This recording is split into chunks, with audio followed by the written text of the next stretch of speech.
የዩናይትድ ስቴትስ የውጭ ጉዳይ ሚኒስትር ማርኮ ሩቢዮ በሰጡት መግለጫ በሆርሙዝ አካባቢ ያለው ቀውስ በዓለም ኢኮኖሚ ላይ ከፍተኛ ጫና እያሳደረ መሆኑንና ይህም የቻይናን ምርቶች ፍላጎት ሊቀንስ እንደሚችል በመጠቆም ቀውሱን መፍታት ለቤጂንግም ጥቅም መሆኑን ተናግረዋል።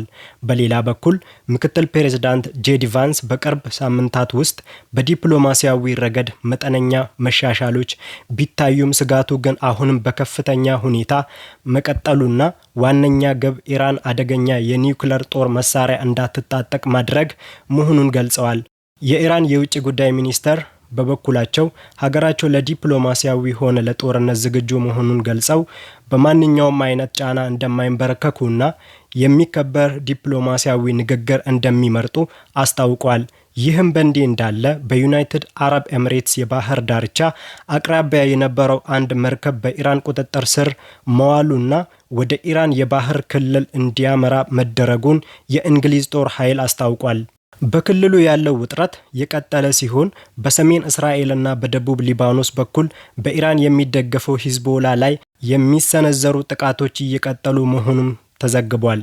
በአሜሪካና በኢራን መካከል ያለው ውጥረት እየከፋ በመጣበት በዚህ ወቅት የፔንታጎን ወታደራዊ አመራሮች ኦፕሬሽን ስሌጅ ሃመር የተሰኘ አዲስ የጥቃት እቅድ እያዘጋጁ መሆኑ ተዘግቧል። ፕሬዝዳንት ዶናልድ ትራምፕ የኢራንን የሰላም ጥያቄ ቆሻሻ በማለት ውድቅ ካደረጉ በኋላ በሁለቱ ሀገራት መካከል የነበረው የተኩስ አቁም ስምምነት በተግባር የፈረሰ መሆኑን በግልጽ ታይቷል። አዲሱ ወታደራዊ እቅድ ቀደም ሲል ኦፕሬሽን ኤፒክ ፉሪ ተብሎ ይጠራ የነበረውን ዘመቻ የሚተካ ሲሆን ይህ ስያሜ መቀየሩም አስተዳደሩ ከኮንግረስ አዲስ የጦርነት ፍቃድ ሳያስፈልገው ለተጨማሪ 60 ቀናት ወታደራዊ እርምጃ እንዲወስድ የህግ መንገድ እንዲከፍትለት ተገልጿል። በሌላ በኩል ኢራን የሆርሙዝ የባህር ሰርጠን ወሰን በ10 እጥፍ ማሳደጓን ያሳወቀች ሲሆን ይህም በባህር ላይ የሚደረገው የንግድ ዝውውር አስጊ ደረጃ ላይ እንዲደርስ አድርጎታል።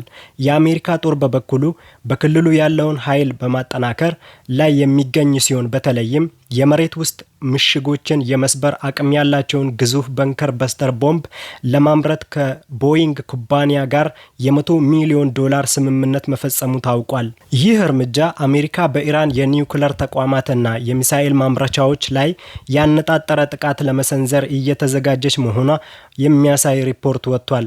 የፈረንሳይ የባህር ኃይልም በበኩሉ የኢራንን ድሮኖች ለመመከት የሚያስችሉ ታይገር የተሰኙ የጥቃት ሄሊኮፕተሮችን በባህር ሰርጦ አካባቢ ለማሰማራት መዘጋጀቱ ተሰምቷል። ኢራን በበኩሏ በዓለም አቀፍ ደረጃ የነዳጅ ዋጋ እንዲጨምር በማድረግ በአሜሪካ ላይ ጫና ለመፍጠር እየጣረች ቢሆንም በቀን እስከ 500 ሚሊዮን ዶላር በማጣት ላይ መሆኗ የኢኮኖሚ አቅሟን በእጅጉ እየጎዳው መሆኑ ተዘግቧል።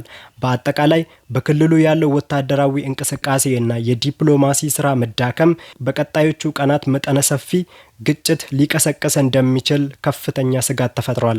አሜሪካ በሁሉም የኢራን ወደቦች ላይ የጣለችው የባህር ላይ እገዳ 1 ወር የሞላው ሲሆን ይህም የኢራን ሕዝብ የዕለት ተዕለት ኑሮ ላይ ከፍተኛ ጫና እያሳደረ መሆኑ ተዘግቧል።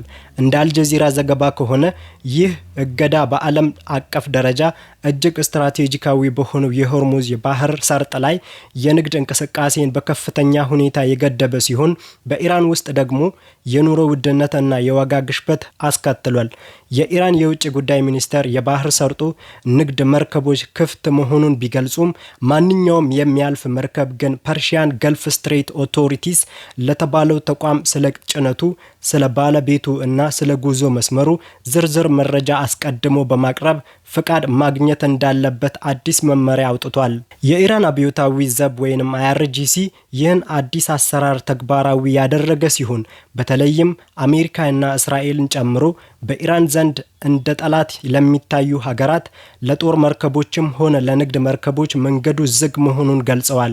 የባህር ላይ እገዳው ከተጣለ ወዲህ በኢራን ውስጥ የሸቀጦች እጥረት በስፋት የታየ ሲሆን 90% የሚሆነው የሀገሪቱ የንግድ ልውውጥና የነዳጅ ኤክስፖርት የሚከናወነው በባህር መስመር በመሆኑ የኢኮኖሚ እንቅስቃሴ በእጅጉ ተዳክሟል።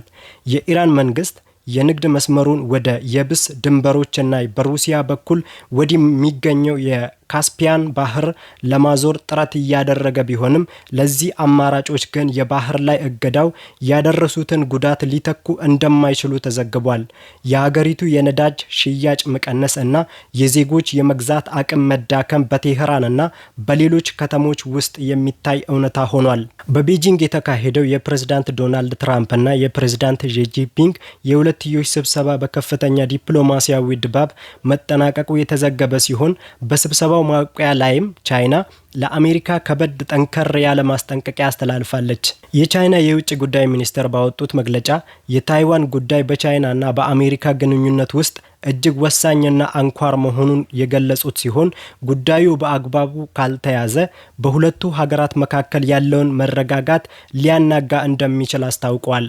በሌላ በኩል ፕሬዝዳንት ትራምፕ ከ16 ታዋቂ የአሜሪካ ኩባንያዎች ዋና ስራ አስፈጻሚዎች ጋር በመሆን ያደረጉት ይህ ስብሰባ በአሜሪካ ምርቶች ላይ የገበያ እድልን ለማስፋፋት፣ የፈንታኒል ዝውውርን ለመቆጣጠር እና በግብርና ምርቶች ንግድ ላይ ያተኮረ ነበር። አንድ ትልቅ ትኩረት የሳበው ነጥብ ፕሬዝዳንት ዢ ጂንፒንግ ቻይና በሆርሙዝ የባህር ሰርጥ ላይ ያላትን ጥገኝነት ለመቀነስ ከአሜሪካ ተጨማሪ ነዳጅ ለመግዛት ፍላጎት እንዳላቸው መግለጻቸው ነው። ሁለቱ መሪዎች ኢራን የኒውክሌር መሳሪያ ሊኖራት አይገባም በሚለው ነጥብ ላይ ቢስማሙም ቻይና በኢራን ላይ ጫና እንድታደርግ ስለመጠየቋ በግልጽ የወጣ መረጃ የለም። ፕሬዝዳንት ትራምፕ ከሺ ጂንፒንግ ጋር ያላቸውን ግንኙነት የቆየ እና ጠንካራ መሆኑን ገልጸው ለወደፊቱ መልካም ጊዜ እንደሚጠብቃቸው ቢናገሩም በቻይና በኩል በታይዋን ጉዳይ ላይ ያላትን ጽኑ አቋም በድጋሚ በማንጸባረቅ ማስጠንቀቂያዋን ሰጥታለች። በስብሰባው መገባደጃ ላይ የሰጡት አስተያየቶች እንደሚያሳዩት አሜሪካ በኢኮኖሚ እና በንግድ ጉዳዮች ላይ ትኩረት ስታደርግ ቻይና ግን በበኩሏ ለሉዓላዊነቷ ስጋት ናቸው ለምትላቸው ፖለቲካዊ ጉዳዮች ቅድሚያ ሰጥታለች።